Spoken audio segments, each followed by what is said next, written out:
No reserve. Take ownership and live your life without limitations. Written by Letitia Frye.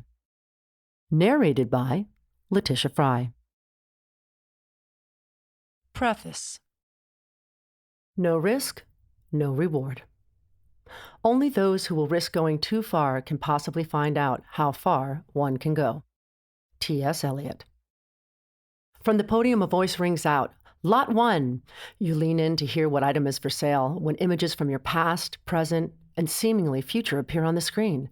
You realize in an uncanny turn of events that the people around you are about to start bidding on your life, determining what value to place on it. What will it go for? You wonder. You grip the seat, anxiously awaiting to hear the starting bid. What if it sells for too low of a price? You look around. From the looks of the scanty crowd, it appears you might have set a reserve price at this auction, ensuring your life must reach a minimum value to sell. But the poor attendance has made you question your strategy. Whom have I excluded by restricting my reach? How will I grow my value if I'm playing it safe? What's holding me back? Why am I not all in? Life is like an auction. You get your best returns if you don't set a reserve on it. Anyone who wants to live a meaningful, fulfilling, invigorating life that makes an impression on the world must learn to live their life with no reserve. But what does that mean exactly? Let's say there's someone who wants to sell their house for $2 million, yet they really need to move on with their life and follow their new plan. So they decide to hire an auctioneer. They know that they do not want to take an offer under $1 million for their house. They're also scared that they may not achieve or acquire all they need in order to succeed in their next step. Consequently, they tell the auctioneer that they would like to set a reserve, or a minimum bid, on the sale of their property for $1 million. The auctioneer tells them that might be one of the worst decisions they could make if they truly would like to garner a higher price on the sale of their home. Why would she say that? It's because setting a limitation is tantamount to publicly declaring, "This is as far as I'm willing to go." In other words, I'm not willing to take a risk. Without risk, there is little chance for great reward. If you listen to the auctioneer, she will tell you to remove the reserve and sell the property absolute, or no reserve. A no reserve auction does not have a minimum bid. It starts as low as $1.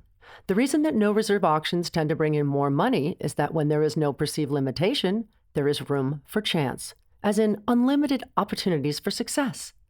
The public will come out in far greater numbers to this house sale because they think they've got a good shot at getting a great deal on a $2 million property. The truth is, more bodies in the room in a competitive environment means better odds that the seller will have better results.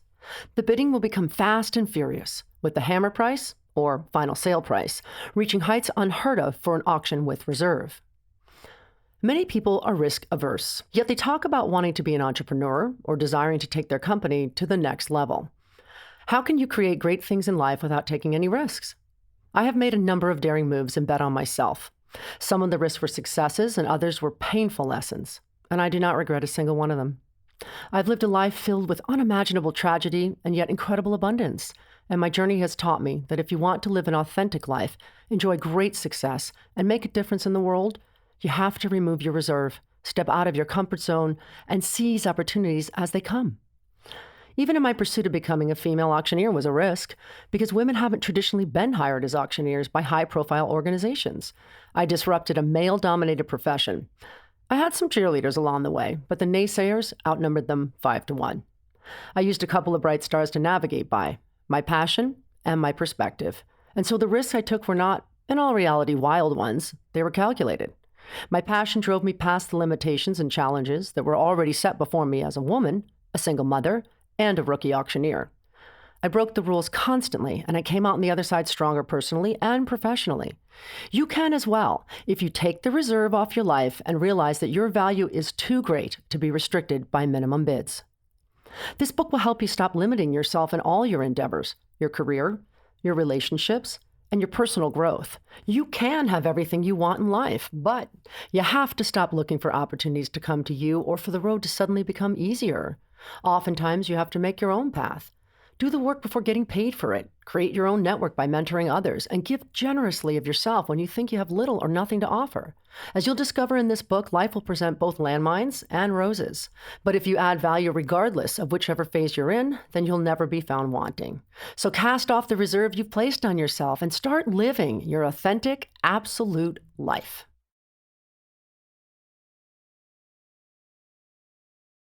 Chapter 1. Live your authentic story. For me, it's far better to grasp the universe as it really is than to persist in delusion, however satisfying and reassuring. Carl Sagan. If you had met me in 2003, you would have thought that I had quite the life, one for which even Barbie in her dream house would die. I married my college best friend, we made some beautiful babies, and I lived in a palatial home. I was in a happily ever after of a Cinderella story. I was living a dream life, except that it was someone else's dream. I won't pretend that having money didn't have its perks, but it was a self-made prison cell that I had created for myself. I was smiling outwardly to the world while silently dying inside. My husband was a wolf of Wall Street in sheep's clothing. The drugs, the parties, and the chaos kept me locked up inside. I had literally become Barbie, eternally smiling my drawn-on smile while being plastic and hollow. It took years of dizzying highs and lows and a number of startling wake-up calls to get me to a place where I could begin to create an authentic life.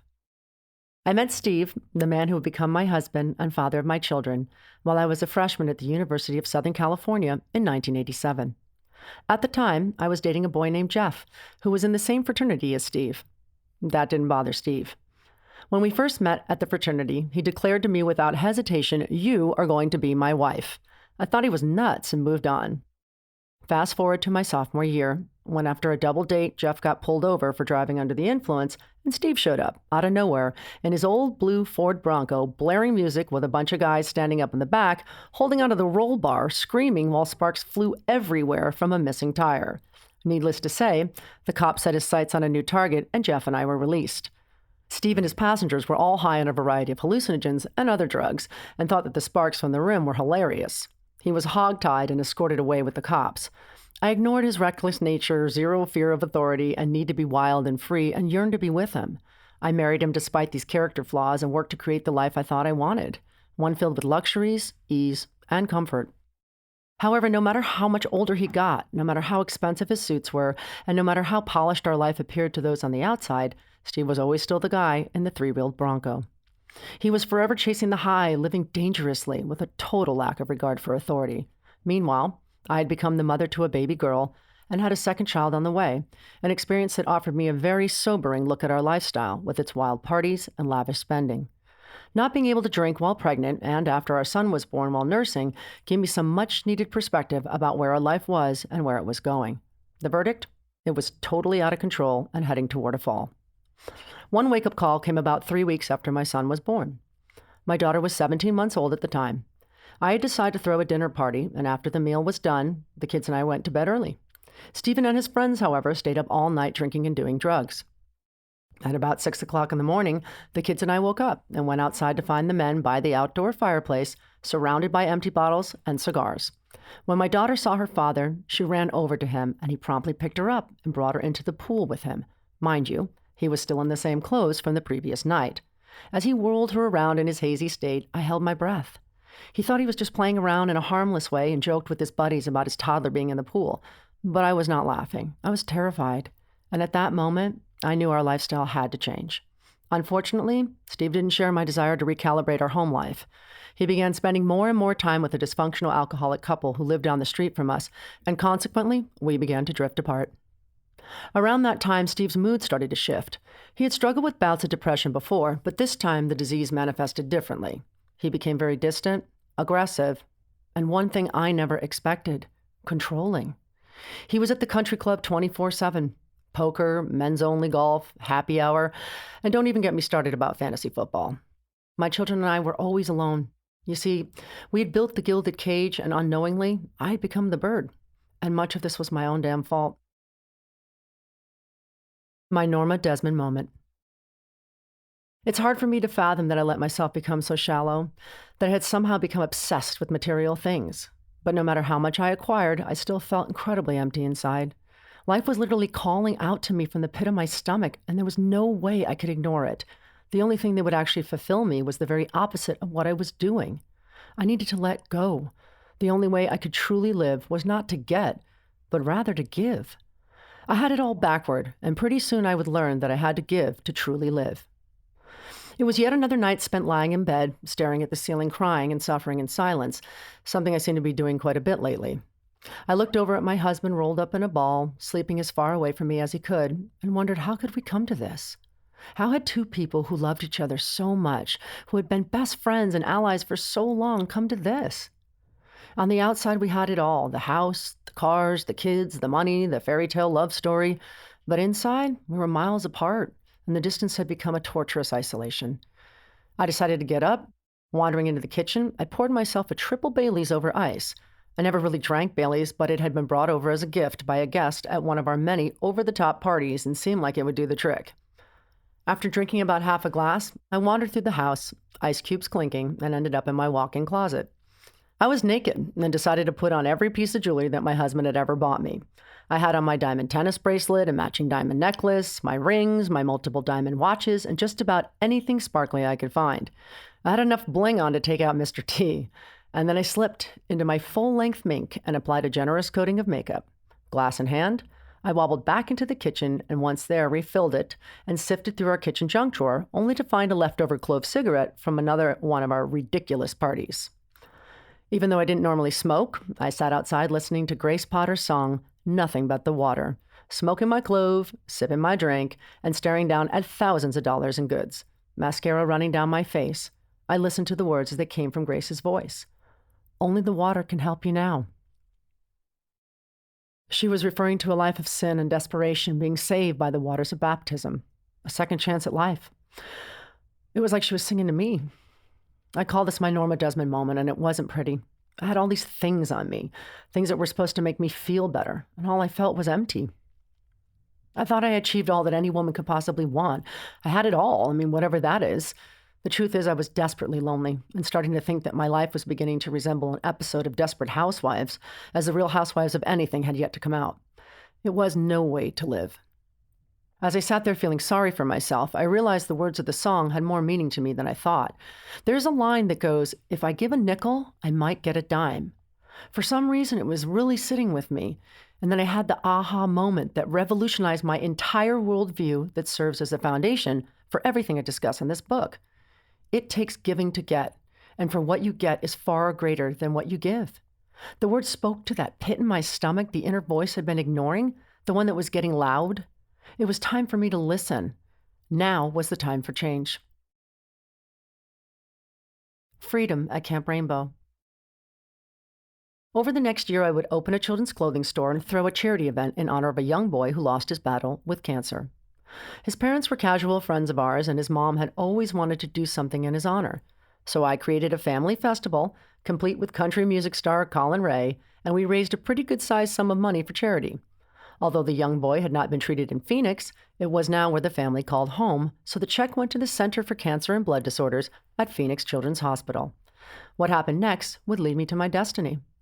We went down to the hospital with our giant check, and while touring it, I came across a pamphlet on which was a picture of children, some sick, some well, but all laughing under the image of a rainbow.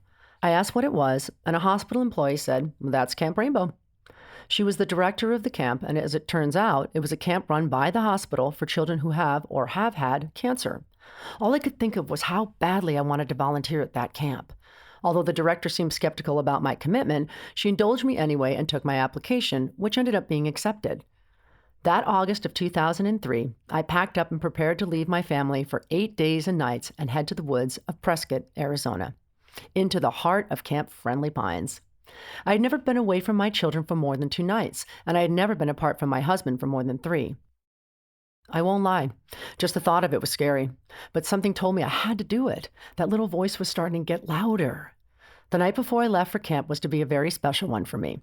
I had asked Steve if we could take the kids, now 2 years and 10 months old, to our country club for a special family dinner.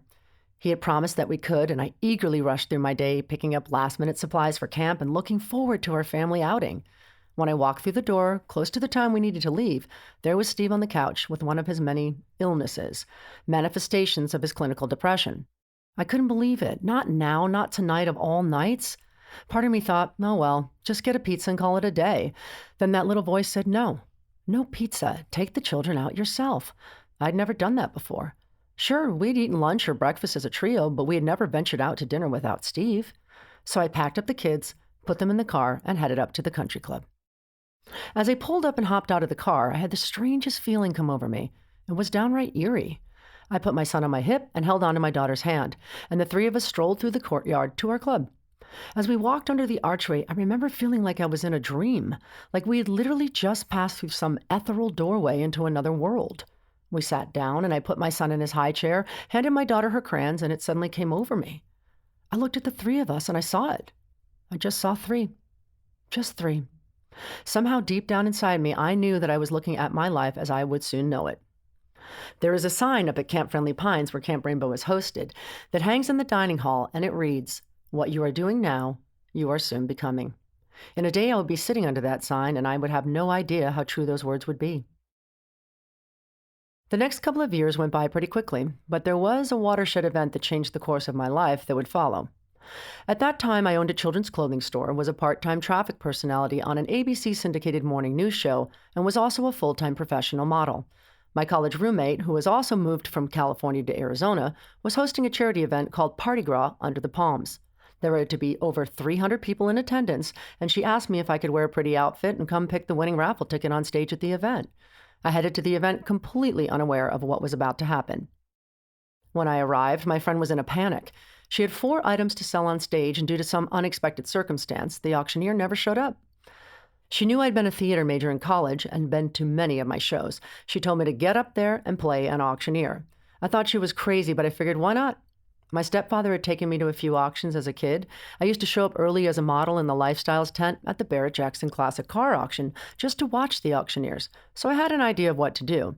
I had also attended several charity events as a guest and even watched the famed auctioneer Jeff Stokes work his magic at Muhammad Ali's Celebrity Fight Night. With this experience as a spectator and an acting degree under my belt, I headed up on stage and played the auctioneer, and it was brilliant.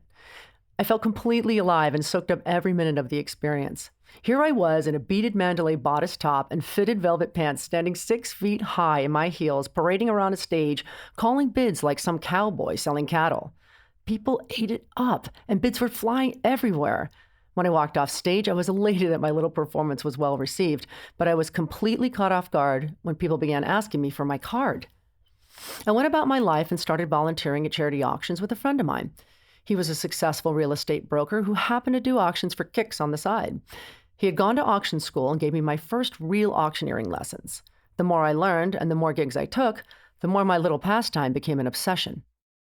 During this time, my marriage had gone from bad to worse. Facing financial difficulties, we had sold our $2.2 million house and traded it in for a $1.6 million house. Ridiculous, I know. My store had been losing money, so I closed that as well and was looking for concrete ways to really make a living.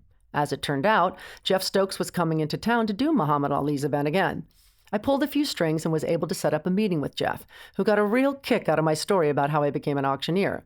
He told me that if I was absolutely serious about becoming a professional auctioneer, I needed to go to auction school, and he recommended the Western College of Auctioneering in Billings, Montana. He was an instructor there, and classes started in just a few months. As soon as our meeting was over, I called the school, registered, and prepared myself to head to Billings for 15 days and stay at the lovely War Bonnet Inn. What transpired over the next several weeks revealed the truth of that sign at the camp cafeteria. What you are doing now, you are soon becoming. Each 16-hour day at auction school was fast-paced and pushed me mentally and physically to the point of exhaustion. Just like I did at Camp Rainbow, I shed layers of myself at auction school that helped me find my absolute self.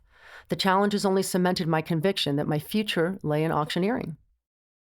Coming home from auction school was a lot like coming home from my first Camp Rainbow experience, although this time it was much harder to re-enter my old life. I had caught a glimpse of a different path, and this new perspective cast a much more critical light on the state of my marriage. There were many signs that read, "It's time to get out." At that point, my marriage had worse chance of floating than the Titanic, yet I was still gripping the rail, sinking in the dark, cold sea. Self-delusion is a drug. We can take it over and over just to get by and convince ourselves that everything is fine, when it is really a swirling vortex of crap. I had beautiful kids, I had a beautiful home, I had a closet full of beautiful clothes, and I had a long list of beautiful bullshit excuses why I was staying. A few nights after my return, I desperately wanted to talk to Steve. Over the years, we had bounced in and out of therapy, but were told that it would be difficult to work on our relationship until Steve first addressed his clinical depression. Unfortunately, he couldn't seem to do it.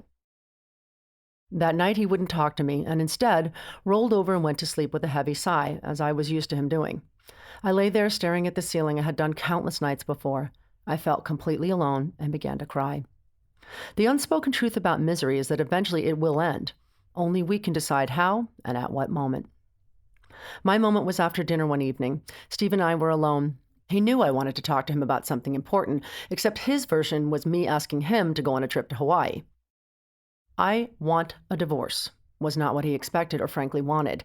He was going on a business trip the next morning, so I had timed my request hoping to reduce the opportunity for a big blow-up. I wanted the break to be clean and quiet.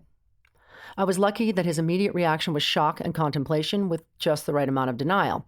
In the morning, he woke up, kissed me on the forehead, and said, "We'll talk about this more when I return." On my end, there was nothing to discuss.